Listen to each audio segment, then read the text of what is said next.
Hi, can I speak to Tony, please? Speaking. Tony, hi. Listen, I'm so sorry. I just got your email a little bit on the late Ah, side. it's okay. It's okay. It's okay. I can wait a little bit. No problem. How you doing? I'm doing very good. How are you doing, Tony? Not bad. Not bad. So, Peter, what is it that you do? Are you a journalist? No, I'm 63 years of age. I'm retired. I spent the last 20 years working in medical diagnostics in Oh, ophthalmology, but the reason that there's an aviation connection is I was in the aircraft trading and leasing business throughout the 80s and into the 90s. oh. So Okay. Okay.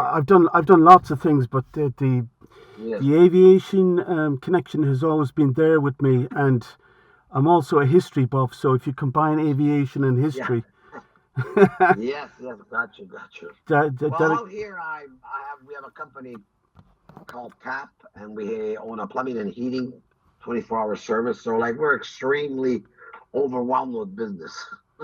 okay, Crazy. okay. So it's good times for you.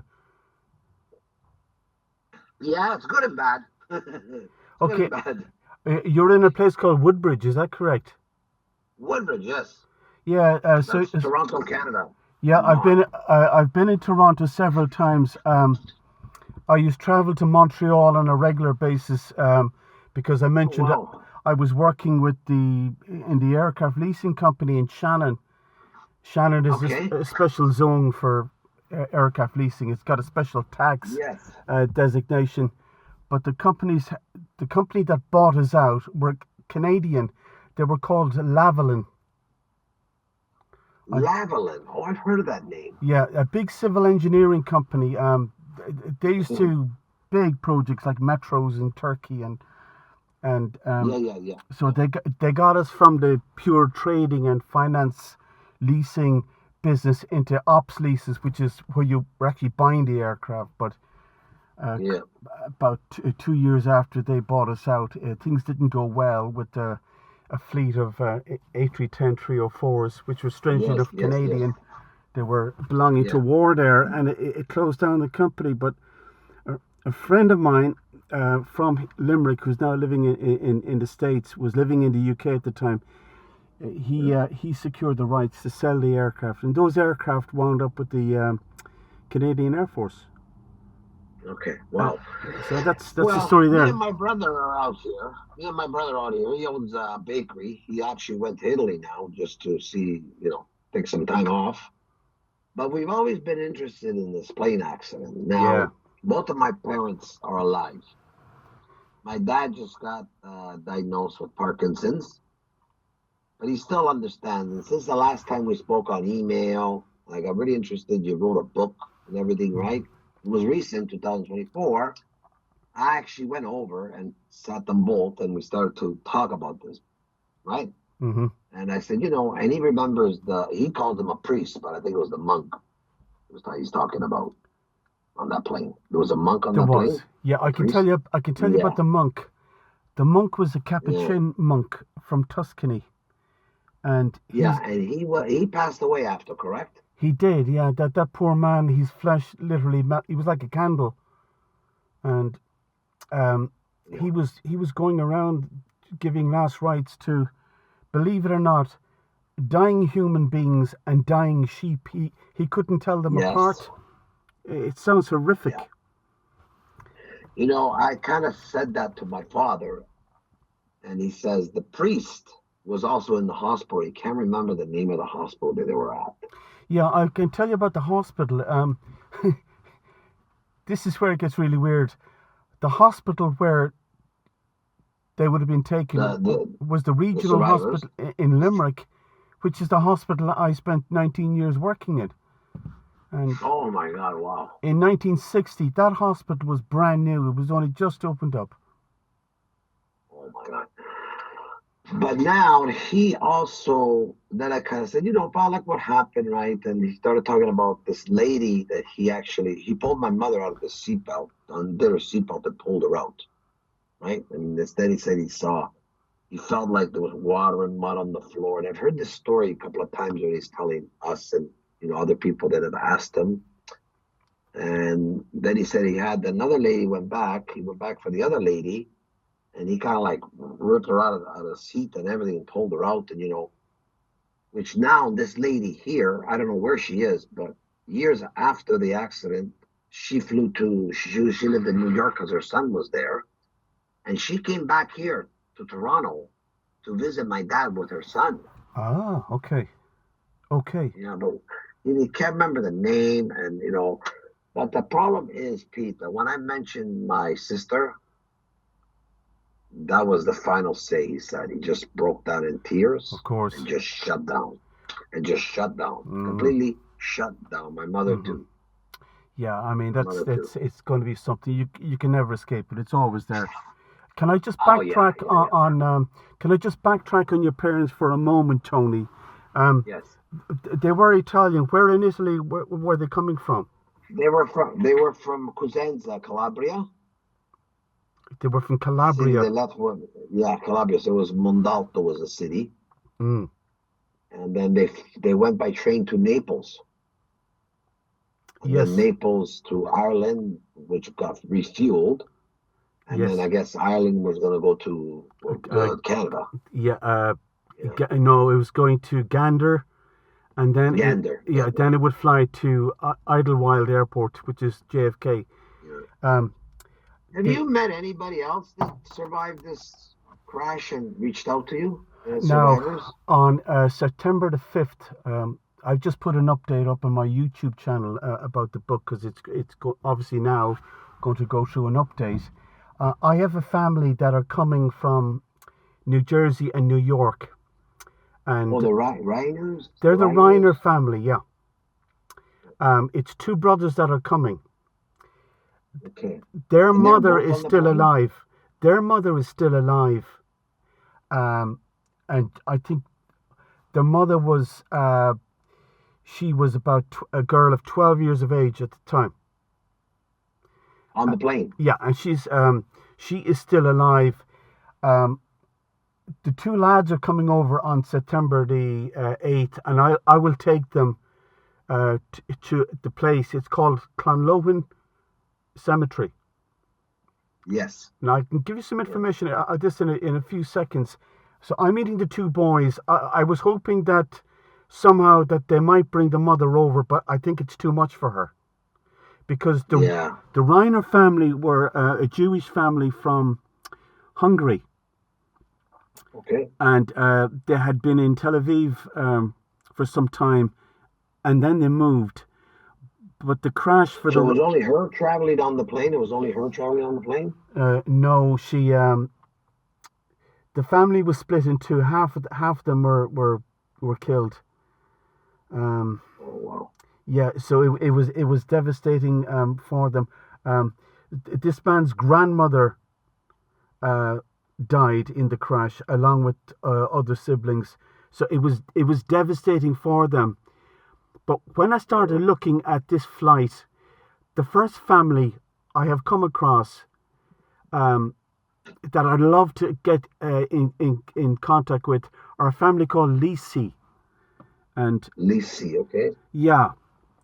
There was 3 members of the Lisi family on the flight. They had come from originally Sicily. They joined the flight in Naples. Okay. And it was a stepmother and 2 little boys. I think one boy was about 6 or 7 and the other fellow was about 2 or 3. And they were going over to join the father. That was his second wife. The first wife died.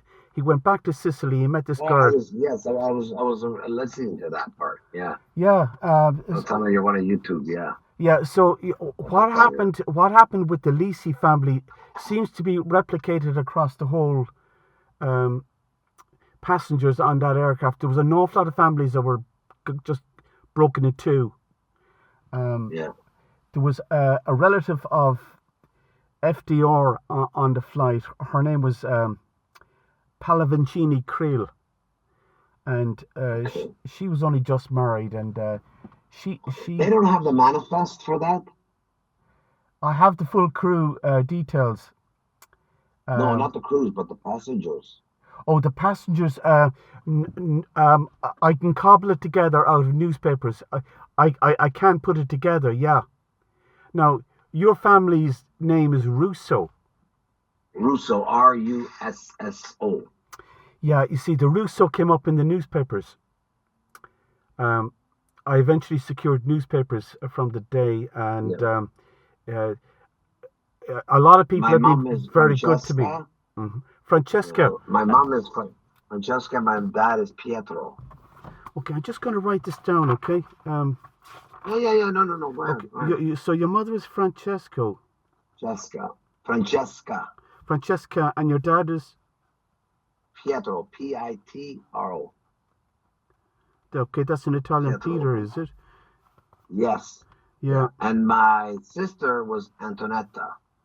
That's the poor girl who... Hang on a sec. Was that the poor girl who...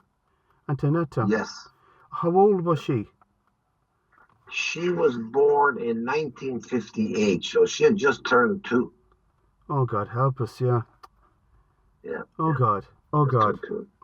Actually, my brother just went to Italy and he took a picture of the tombstone. And actually says her name and the day she passed away. And in Italian, it shows died from a plane crash. Yeah. Yeah. I'd love to get a photograph of that if you can get it to me. One thing I'm gonna wait for my brother to get back, and then we can say if he wants this out. It's a family decision here, not my decision, right? Mm-hmm. Because what happened with this tombstone, particularly Peter, my dad had an aunt, a very older aunt. Mm-hmm. She was never married. So she was buried in the cemetery of the city in Italy, the city cemetery. Yeah. Right? So then they were going to move the bones and get rid of it. So my dad says, no, don't do that. What I'll do is I'll make Antonetta's tombstone, another one, right? We'll fix hers up. And when we open it, because now my uncle's on top of that, his older brother's on top of her, right? They pile them up. And she says, just get all the bones, put them in a box, and put it with my daughter. Okay. So you'll see on the tombstone it has the picture of 2 of them. Yeah. My aunt and then her. But on her it says it shows. Let me ask. I'll definitely talk to my brother. Were you born before or after the crash? Sorry, Tony. Were you after? I was born in 1963. So I'm fortunate. My brother and I are very fortunate. It's like a second life we've had. Yeah. Because if my parents wouldn't have made this, we wouldn't have been around. You wouldn't have been around. But unfortunately, I realized that a little bit too late that I was a gift. I should have realized a lot sooner in my life. Okay, what's your brother's name, right? Tony? Dominic Russo. Dominic Russo. My wife and I are big fans of Italy. In fact, we're going out there in 2 weeks' time. We're going to a place called Bari. We've been there. We've been in this area. Bari, yes. It's in Apulia, and the strange thing about it is that I'm in the middle of doing a deeper look at a Dutch airline called KLM, and one of their crashes happened within half a kilometre of the lighthouse there. So. That's 1949, but that's another story. My sister was born January 17th, 1958, and the plane crashed on the 25th of February 1960. It was the 25th, but they made a mistake on the 26th. They were saying something like that. I was reading about that too. Yeah, I can tell you something about the crew. There was a very large crew on board the aircraft that night, and the reason it was so large was, first of all, there was some of the crew were deadheading. In other words, they were moving from one station to another. And airlines do this. But what's strange about this flight, Alitalia, was that there was what's known as a check captain on board. So a check captain is the airline's way of doing quality control on the crews. So he was like an observer. But that aircraft... took off from runway 05, and it only flew for about 45 seconds. Yeah, that's what my dad remembers that.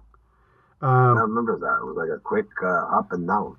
Yeah, it never got more than 300 or 400 feet, which is incredibly strange. It was so strange. It was a DC-7C, the nickname for that Yes. aircraft, the 7C. So it was uh, it would have been the ultimate piston engine airliner Yes. of the time, even more so than the later models of the Constellation. Yes. Yes.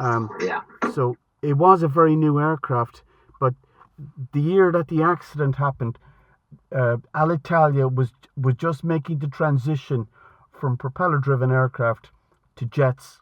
So they had placed an order.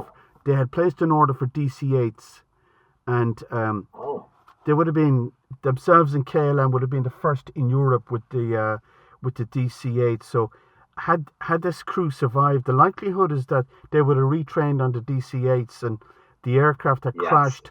What they did with the DC-7s, they cut a cargo door in them and they used them for cargo. Oh, wow. Which seems such a waste for such a relatively new aircraft, but... Yes, but I guess they got... Now, they have to mail and cargo somewhere. Yeah. About the crash itself, if you were writing the script of a Hollywood movie about an air crash, the director would throw out the script because the airplane crashed on a graveyard, which is just... It started its crash at a graveyard. So it clipped all the headstones, and if you think of the physics of it, the aircraft was moving close on 200 miles an hour. The left wing... clipped that column. So that slowed down. Yeah. And if you just think about the physics for a second, it started to spin. The tail unit came off. And there was just a random nature of it. There was a stewardess in it. She was from Milan. Her name was Eva Lily Linder, a very pretty girl. She was found dead by the cop I interviewed. Tim. Tim. Hopefully you can make out the accent, So she was found dead, but as he was looking at her, a guy wearing a suit just walked out. Out of the tail section. No. And the tail section, there was sounds terrible, there was a pair of legs under it. Somebody from the forward section fell out of the forward section, was crushed by the tail unit. So wow, it is so strange. Yeah, like my dad's hands are burned, my mother's arms and legs are burned. They've been, what do they call when they do skin grafting? That so it's like they talk about it, but you know what? It's like when it comes up to the daughter, it just I don't know. It shuts him right down. It just shuts him right down. Yeah. And he's told the relatives that my grandfather, right? I was probably 13 when he came here, and I said, no, what happened? This and that. He goes, I don't know, but he goes, when I heard about that plane crash, I got on a plane. He goes, I went to Ireland myself. Not a word of English, right? He just got up. It was his son, right? Yeah. And he goes, I remember when I got off the plane, I kissed the ground and I landed, right? And then I got in this taxi, and the guy started driving on the other side of the street. I was grabbing him and shaking him. The guy had to stop. He pulled into a gas station and says, what's wrong with him? And then this other guy is, he's calming him down. They found someone that would understand. And then finally figure out that, they drive on the other side of the street. Is that true? You guys where it's ourselves, the Brits and the Australians, New Zealand, Japan. So there's a few exceptions. Yes, that is correct. Yeah. That is correct. Yeah. Tony, would you ever think? Would you and your brother ever think about coming over here and looking at the site? Right. Well, times like now, right now, no, because we have it would obviously cost money to come out there. Mm-hmm. But maybe if I speak to my brother and stuff like that, he just went to Italy because I've been there and I saw my aunts and uncles. So he went there to see all the aunts and uncles and the cousins. So, I don't know. Did everybody in the family move to Canada? Yeah, they actually all came here. My dad brought them all here, and then they all left and went back there. Into my dad's Woodbridge. Here alone. Yeah. Yeah, and my dad's just here alone. Oh, okay. How old? Sorry, how old are your parents now? He's 87, 88. He was born in 38. Yeah. And my mom is 91. Wow. And she's right now watching him. We have some care for him and her, but, she can barely see, but, she cooks up a meal and a half. Let me tell you, Peter. But she does it all by memory, She sees, but it's very cloudy, so she can't distinguish, the objects and stuff like that. Like today we spoke to her brother-in-laws and sister-in-laws in Italy, and she couldn't see them on the phone, but she recognized their voice because they talk a lot on the phone. Are your family into Italian food? Yes. Yeah, I'm a huge fan. My wife and I are huge fans. My wife is a brilliant cook. It's one of my favorites. Yeah. I can tell you a couple of other things about the flight. I can tell you something. So you never actually met anybody that was a survivor? No, the two guys that are coming here on the 8th of September are the two. You mentioned my parents' names. I will, of course, yeah. In fact, I'm going to get a If you were interested in talking to the boys, I could do that. I'll be meeting them, and we're going to do a little bit of filming. Okay, so. Yeah, sure. I'll make sure you have that link. I really would like to see if that lady's still alive, but I can't get the name out of my dad. I can't get the name out of my mom. There was a family an Italian family of all places, Tunisia, and I'll mispronounce their name. Their name was Desclafani. Desclafani. Yeah. I never heard that. Yeah, the Desclafani family suffered the same fate as a lot of other families. In other words, they didn't all make it out. Well, the manifest must have, if you get the hospital records, I'm not, but they should have some type of records from the people in the hospital. Correct? That day. Yeah, I could get it under too old. Freedom of Information. It could be done. It could be done, but I'm pretty sure I can make up the entire crew and passengers from the newspapers because I have it all. It's just a matter of magnifying it a little bit. So that is something that I would definitely do because I will be doing a new Alitalia piece once I get the guys over here. And just on that subject, it's okay if I record this call, is it? Yeah. No, sure you can. Okay, because I can feed the audio into my editing. What I really I just gotta speak to my brother before I give out pictures, right? Yeah, of course, yeah. If you could ask him, could I possibly get a photograph from the time of your mom and dad, if you had that? Oh, yeah, we could do that. Yeah, I think they even have gloves on, if I'm not mistaken, because their hands were so. I gotta find that. Yeah. There was only one of the crew survived. He was a steward. He was a steward. I'll think of his name now in a minute.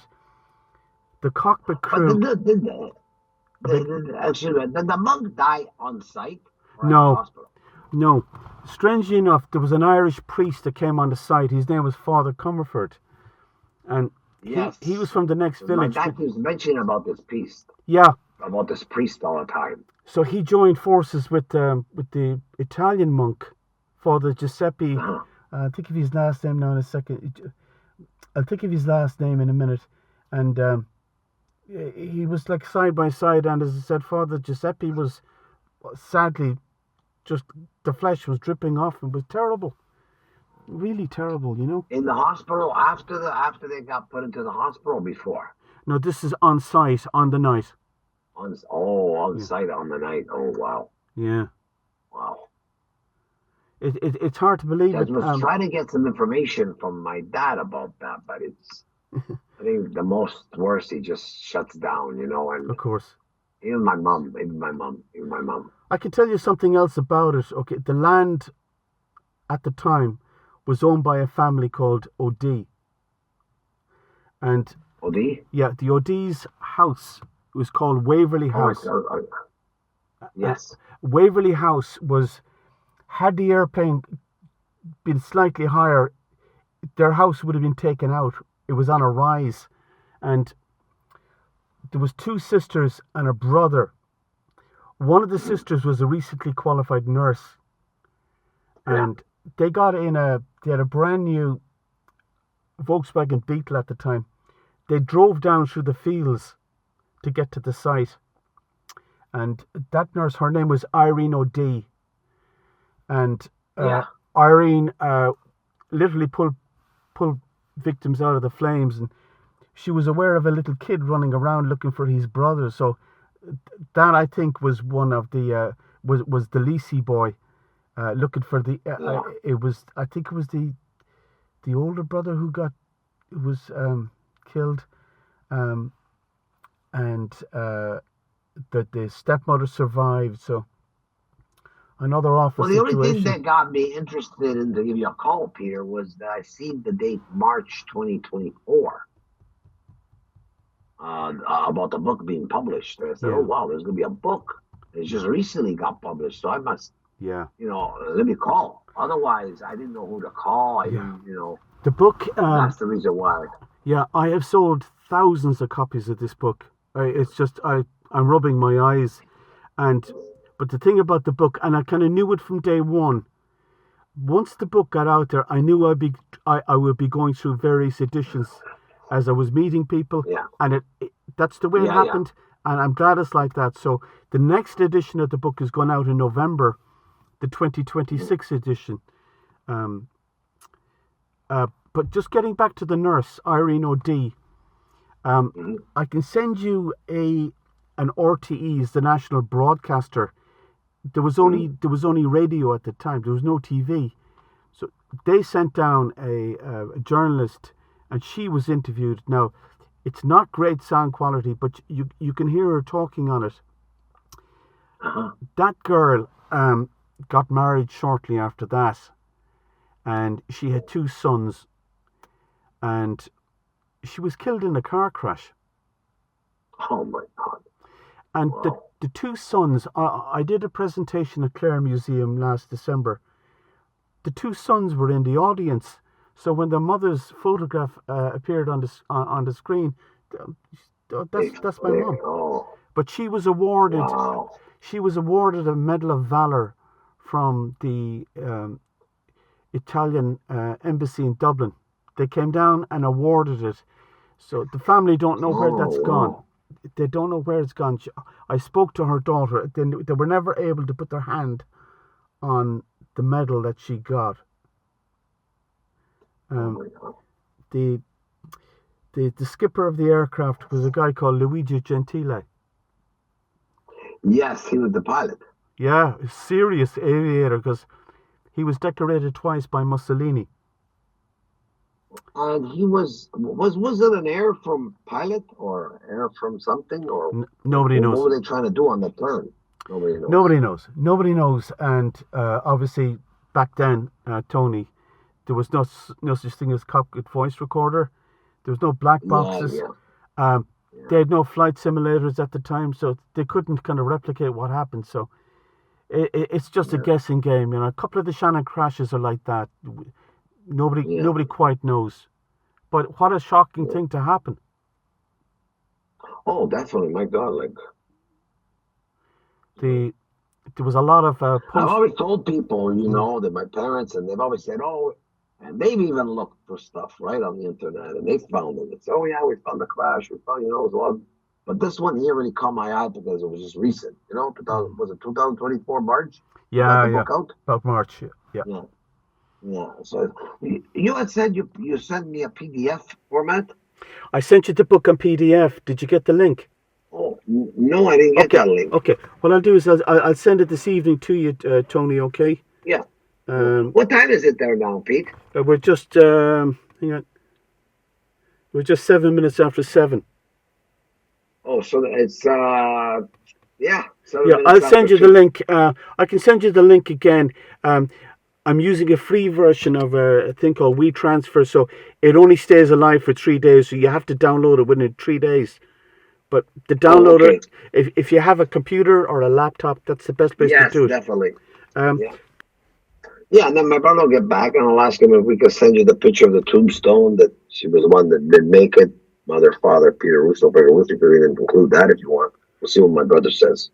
there was an interesting the cop. For me, I would like to see it because, my kids and my grandkids Mm. will, they can always look at that, and say, oh, wow, look at that. You know what I mean? Like there's a history on that.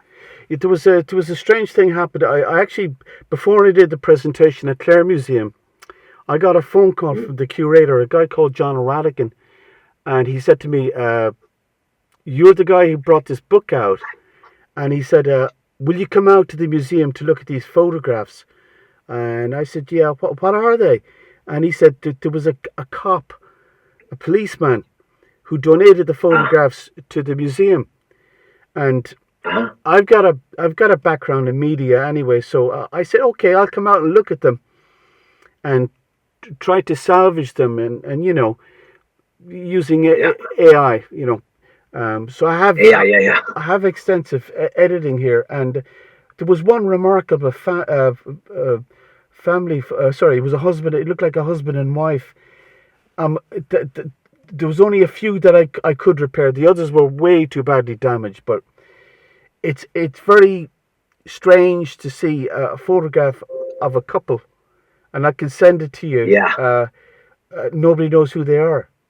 It's Wow. you know Nobody even know. Oh my God. See that? nobody knows. Um, so I've tried the Italian embassy, um, Uh-huh. and I've got nothing Let's out see of what them. they say. I also tried to get into the social media sites for Apulia in Italy and Bari Ah, to see if because that's where the captain was born. To yes. see if there's any connection there, but this is the nature. If they know of anything. This Yeah. is the nature of research. I can drill 90 holes and nothing happens, and then all of a sudden something happens. So Yeah. when I got contact from you, Tony, for me, Yeah. uh, because I'm a research fanatic, it was like winning the lottery. Yeah. It was just holy shit. It was Yeah. unbelievable, Yeah, unbelievable. no, I know it was going to make some type of effect on this because I've actually only know about that lady that came from New York several years after the accident to actually come and see my dad and mom. Yeah. You know, and one uncle talked about it where, yeah, no, Pietro grabbed me, man. He pulled me out of the chair belt, everything, just pulled me out, went outside. But then Jeez. her too, my uncle was saying that she just broke right there. She Good just, God. Yeah. yeah. It's, It's just it's so sad. But I actually I was working with a retired journalist here. His name was Vincent Power, and we actually walked the field one day with yeah, with the photographs of the wreckage, trying to match up on landscape where the photographs were taken. And we were pretty much in the right zone. But I would think if you were cheeky enough to bring in a metal detector, you'd find pieces of it there. yeah. It's great to have this Italian connection because I have more human connection to Alitalia than the other crashes that are in the book. Oh, The wow. Yeah, I've been very fortunate in the last week with the Dutch end of it. Um, a couple came over here. They lost their aunt in the 1958 KLM crash, which started in Shannon, and from him, I got contact with a guy called Decker, he's Oh, wow. 88 years of age, and he maintains archives of 14,000 pages on Dutch air crashes. And Yes. what he didn't give me is just not even worth talking about. I was, holy shit! I've been at this for Yeah. seemingly forever, and then I rub shoulders with these people, and they make me look like a skiffle player when it comes. There's always somebody who's better. There's always somebody who's Yeah, yeah, yeah, better. yeah. But the there was a journalist, a very famous journalist. I'm from a place called the North Circular Road in Limerick, and the guy's name was Jesus, what's his name? Arthur Quinlan. And Arthur Quinlan was a journalist with the Irish Times, which is the some people call it the Protestant newspaper here in Ireland. It's an old joke. He got a phone call from his editor in Dublin at 3 o'clock. 3 o'clock on that night.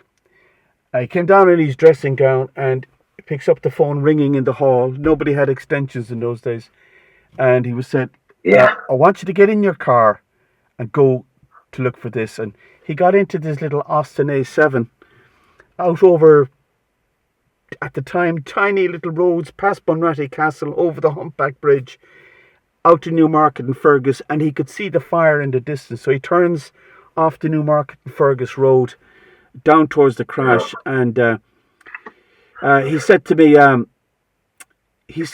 it was like a scene out of Dante's Inferno, because where the crash started was on the graveyard. He said their headstones were broken and the aviation fuel had spilt out onto the graveyard, and the whole graveyard was on fire.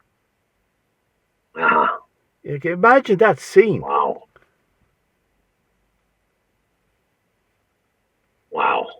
You know, it's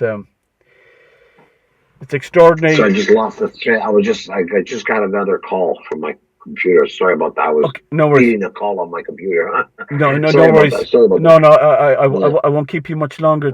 There's funny coincidences with the Shannon crashes. And you know what those gentlemen say? The gentlemen, the Reiners? Yeah. Reiners, yeah. I'd like to really know what they said. If you'd like to talk to them, I think I could connect you. Yeah, sure. Sure. Ask them if they want to talk to me. I want to talk to them. So this is their sister that survived the crash only, correct? The lady that survived the crash was their mother. Their mother? But she was a very young girl. She was, yeah. They lost their... Does she remember anything about the crash?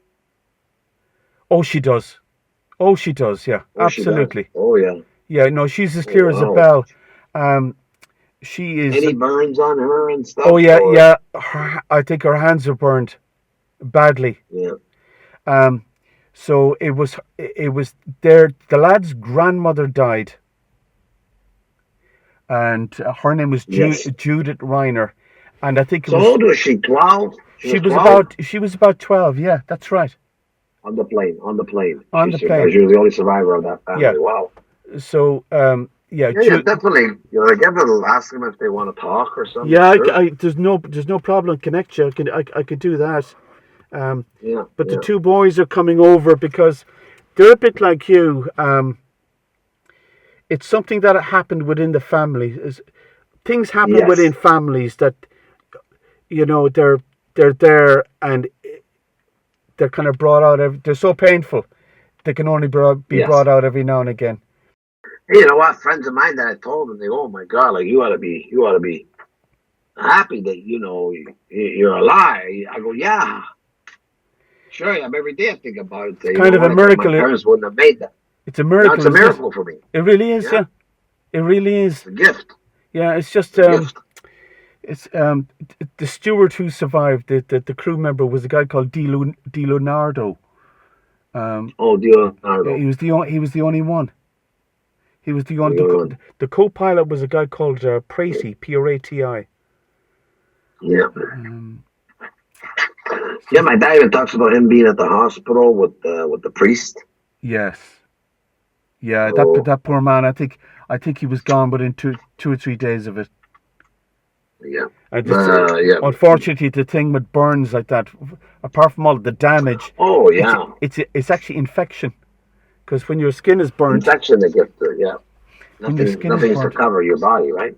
Yeah. The cop whose I interviewed made his way to the what was left of the nose, the cockpit of the aircraft. Tim, and he could see the crew inside, and all I could hear was somebody shouting "Italiamo, Italiamo." So Yeah, it was terrible. Alitalia sent nurses to Limerick. You know that? Oh wow! Yeah, To help out with yeah, the hospital and stuff. bilingual nurses to help out. Bilingual. Yeah, it was Yeah. kind of strange. The There was I got an email one night from a retired laboratory technician who was Oh. just working in the hospital at the time, and Yeah. he was taking bloods from the survivors of the Reiner family, and Yeah. to this day they gave him newspapers in Yiddish. The people that were burned over and they couldn't tell who they were. Like, how did they get the names? Like, nobody. There's no list of survivors. No list of people died. Um, That's what freaks me out. I don't know. So back in the day, there was the forensics was non-existent. So I suppose they had to go Yeah. by were they wearing a watch or a ring or whatever, you know. Yeah.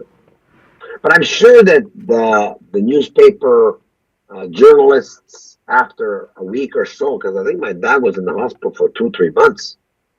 Yes. 2 months, I think. Yeah, that The journalist must have gone in to try to interview somebody. That's and say, like. Yeah, that's something I have never looked at to see if the local paper here is the Limerick Leader and the Clare Champion, and it would be interesting to go into their archives to see if there were any reports from journalists of interviewing. Yeah, it could be a very interesting angle. Yeah.